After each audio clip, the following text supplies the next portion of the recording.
I've said this multiple times already, but my favorite part about making videos is the viewer interaction. I do genuinely love all the thoughts and feedback you've given on my artwork, and your input on what videos you want to see next. However, I'd be lying if I said I didn't write polls with the intention that you'd pick a certain result. Like, as Five Nights at Freddy's fans, I was expecting most of you to pick the first option, redesign slopcore / bad mascot horror games. But I was shocked when the results came in, and instead of you wanting to see me rip apart Poppy Playtime clones, you wanted me to suffer. Now, I really don't like making videos too personal.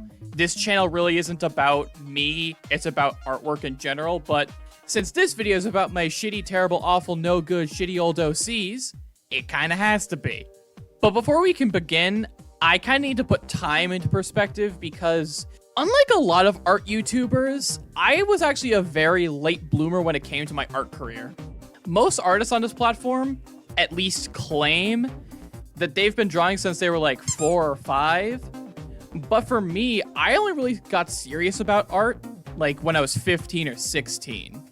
Which is not a part of my life I like to revisit that often. Hence why it's taken you so long to actually see what teenage Fifi looks like. But even then, that's kind of an anachronism because I only created Fifi around 2018 to 2019, so I was already legally an adult by the time I created him. Oh yeah, and I guess due to plushie-related shenanigans, I'm actually fully aware of my existence as a digital drawing to represent a meat person, irregardless of a purple ghost's efforts to keep that information away from me. Yeah, all things considered, you kind of underreacted to my existence. Listen, crazier shit's happened, and I'm not gonna pretend like I understand why you exist. Oh, that's simple. I'm here to watch you. What, like my subscribers? No, like a stalker. Yeah, I guess every YouTuber has one. Regardless, I really only got serious about art around 2015 to 16. And I was mostly using MS Paint at the time. I very rarely, if ever, drew on paper. And even if I did, I've basically trained all the muscle memory of drawing tactilely out of my body because, hey, I use a mouse to draw everything. Ooh, every digital artist watching just cringed. But yeah, since I stumbled into art incidentally and never really talked to anyone in real life about it, I was mostly limited to using free programs, and even then, it took me a while to find out that Medibang Paint Pro existed. But I've been drawing now for 7 years, and if there's any takeaway you want from this video, it's that the only way to improve your art is with time. You just need to keep on drawing. And that goes for digital art, that goes for writing, that goes for music making. Probably I never made music, but you need experience in order to draw well. So why don't we see how much of experience I've gotten over these years by looking back at my old artwork and redesigning them. This will be fun! For one of us.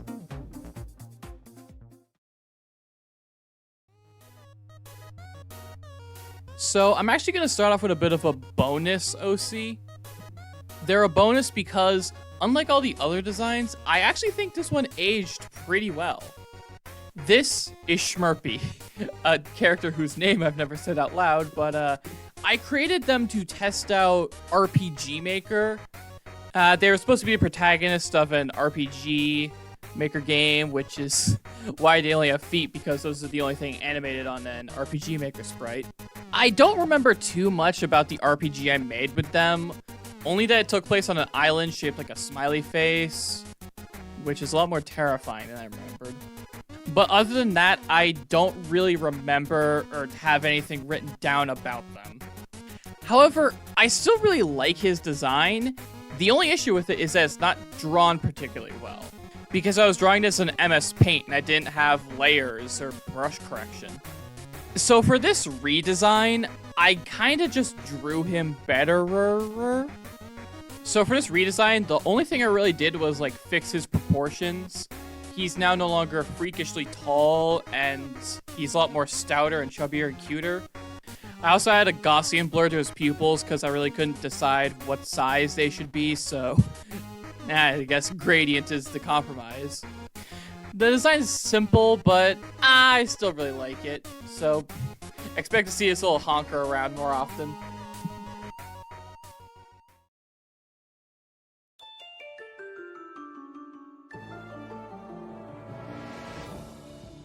All right, now is the first actual redesign. So I need to stress that this was one of the first actual drawings I ever made. And in fact, this character was supposed to be my persona. This is Little Fang, and oh boy, there's a lot of things wrong with this design. Now, I don't like being mean when critiquing artwork because I know that, people just like to draw for fun, and I would never want to hurt another person's feelings. But this is my artwork, and I don't care, so fucking let's tear into this piece of shit drawing. And the first thing you'll notice is all the little white pixels along the lines. Yeah, that's because I had no idea how to use the fill bucket tool in MS Paint. The default brush has anti-aliasing, and I didn't know how to, undo that on the inside. But even aside from that, they don't have a neck or shoulders. Their body's just a big tube, and their arms are squeezed into their chest. The torso's at a completely different angle than the legs. Their wings look like Google Maps. And the hair. What the hell's with that hair? It looks like a dead fish was draped on top of their head, and their cat ears and horns are poking out. And why the hell do they have cat ears? This is supposed to be a dragon. I think. Yeah, and their fucking clothing is weird too. They have just normal brown boots that aren't even the same height. And what I can only describe as Russian Adidas track and field clothing, but red? With a brown streak? Now, well, I know this drawing's one kind of brown streak at least. But okay, enough commiserating. How can we make this design better? Yeah, like that. Alright, so now, their head is the biggest change so far. It actually looks like an actual dragon instead of circle with a divot in it. Their ears are actual proper dragon-like ears instead of cat ears. Their horns are a little bit more prominent. I had no idea what the little side things on the side of the head are, but I kept them. They look cute, so I decided to just keep them. The snout is more streamlined, the eyes are a lot more simplified, and oh yeah, the biggest change? No hair. I completely exclude the hair, except there's still a little pattern on the top of their head to kind of homage the hair.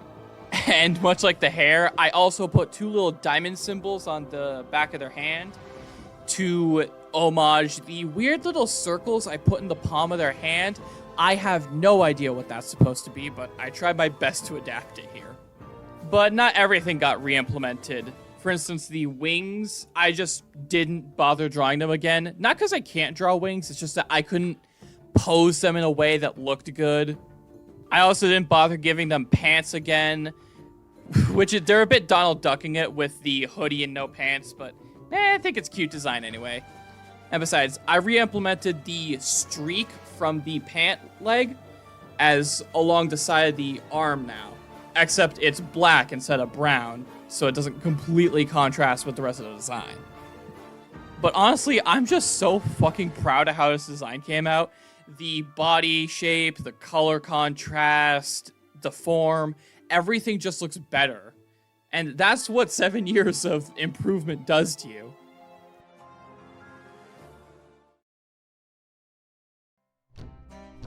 Alright, another OC, another flavor of embarrassment. Now, I've already mentioned that I was a shitty teenager, but I never really went over the extent to which I was a shitty teenager. So I was very insecure about the fact I was gay. And I have no idea what the logic was behind this, but I was able to convince myself that, oh hey, if I draw female furries, that'll make people think I'm not gay. Not realizing that the reason people thought I was gay is because I drew furries, period, regardless of their gender. But that did not stop my embarrassing, awful, insecure, shitty teenage self from continually trying to draw tits and failing because I was terrible at it. Because I'm gay. But that was only half the horny idiot teenager logic that went into this next design. Because I also had another terrible idea.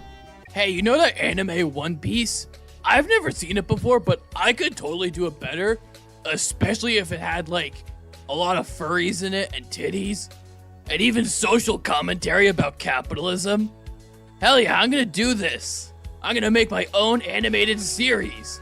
I made 4 illustrations and wrote half a script. So yeah, I made my own group of femme fatale pirates, and not all their designs are completely terrible, but they still need some work. However, for this video, I'm only going to redesign the captain. Captain Fritz Futstrand... I wrote that last name, and I don't know how the fuck to pronounce it. Captain Fritz. And even if their design is the most generic pirate ever, furry edition, I actually do like the story concept idea I had for this character.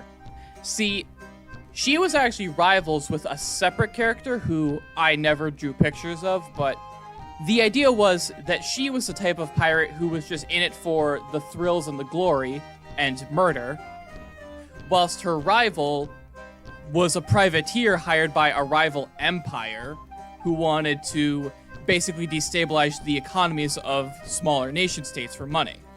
That to me is still a really cool story concept. But I still haven't seen One Piece, so I assume it's already been done multiple times in that show already. But even if her backstory is really good, the design is not at all.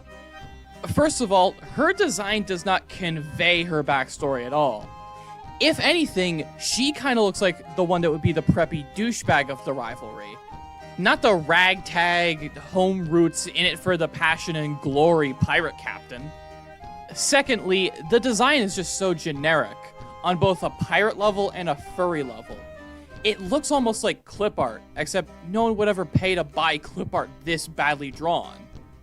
And third issue, and this is the biggest issue in my mind, that gun. What the fuck is that gun? Is that supposed to be a flintlock pistol? If it is, then why doesn't it have, a flintlock? Instead, it has this weird thing in the front that looks like a USP's iron sight, and oh my god, it's a flint glock. It's a flint glock. Why did I make such a cursed gun in my youth? Alright, time to get the redesign on screen. I don't want to look at this fucking thing any longer. So this is the new Captain Fritz. Immediately, their backstory is way more easily conveyed through this design. The numerous scars, injuries, tattered clothing, it shows that this is a character who has been through many battles, but also is going to be in many more battles. And important for me, the flintlocks actually look like flintlocks now. That they are still very cartoony, but I have a cartoony art style. And on the topic of the guns, her holsters, these are actually my favorite part of the design. Her holsters are actually a very special artisan type of holster that are designed to train people how to quick shot. So if you accidentally fuck up when trying to quick draw and fire in your holster, instead of hitting you in the thigh, that piece of metal will actually deflect the bullet and prevent you from being injured as badly. And that prop is just such an amazing piece of character building to me. Like, you can instantly tell this character's personality is way too eager to get into a fight just on that item of clothing alone. Especially when it's aided by all the visible injuries throughout their body, which... Oh yeah, and a funny little inversion on a common female pirate trope. Most female pirate captains in like generic-y clip art scenarios are pictured wearing a corset to like slim their waist. Here, Captain Fritz has one too, but instead of being to slim her figure, it's medical. Her spine is very broken. But that's not going to stop her from getting into 5 more gunfights. I've said it before, but I'll say it again. It is so cathartic just to see the designs side by side, to know that there was so much progress I've made as an artist between these 2 drawings. But there's still one more design left in this video, so why don't we get to that? Ooh boy.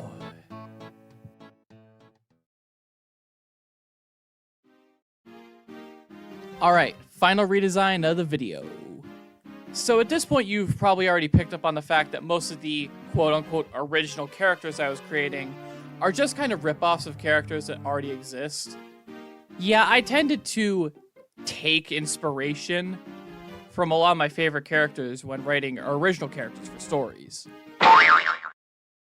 And one of my favorite characters from back when I drew all these OCs, and even today, is PD Piranha. He's just a fun, simple design, and he has a lot of my favorite character archetypes in him, like, you know, he's a big, goofy klutz, but also he can be a bit of a gremlin, kind of silly, wacky, even. And because of him, I was inspired to draw a lot of plant monster characters. Characters like the next redesign subject we got here, Flux. I picked out this design, well, for its design, because I think it's really silly and has a lot of good potential to be a good character, but it also suffers from a lot of really easy to fix problems. Like, first of all, his color palette is just weird. It's way too dark. Dark to the point where I think if you're not watching this video in 480p or above, you won't even realize he has spots on his head. And his body is all kinds of weird. Like, I think those are supposed to be leaves as his arms, but they look completely different than the leaves on his head, and I don't even know what's going on with his legs. Personality-wise, I only really remember two things. The first thing being he had a Scottish accent, which... Why did I make him a thistle? He's a Scottish flower, why did I make him a thistle? I was an idiot kid. And the other thing being that he had the power to augment the world around him and transport through dimensions, which, it's just boring. I really don't like characters who do that kind of thing, because, whoa, what the fuck? Yeah, well, someone was eager to be redesigned. I mean, rightfully so, your old design sucked, but damn, I was getting to it. This redesign's simple, more the same with conveying character personality through design. The first thing is I changed his flower species from generic flowerwood petals to a thistle. Thistles are the national flower of Scotland. He has a Scottish accent. Honestly, it's on me as a kid for not putting that together myself, but that aside, the way I made him look more like a thistle is I gave a little tiny purple plume on top of his top hat, which I think is very cute. His bow tie is meant to look like the leaves of a thistle, and he also has thorns all across his body, as both just on his head and also his fingers, because I thought it was cute. And the other major change is that he has a portal below him. So yeah, he is theoretically endless and just pops out of portals instead of walking, which I feel like that's a little bit more fitting for a flower character since they're already kind of mobile to the ground anyway. A bit more of a simple design to end things off, but hey, I think simple designs can be good too, and also I don't want to stay here any longer. What the fuck is this place?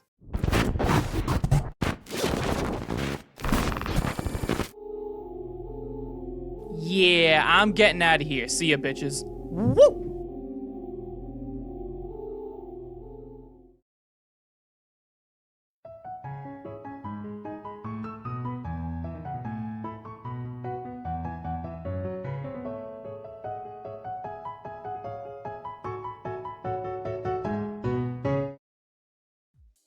Well, those are the redesigns of this video.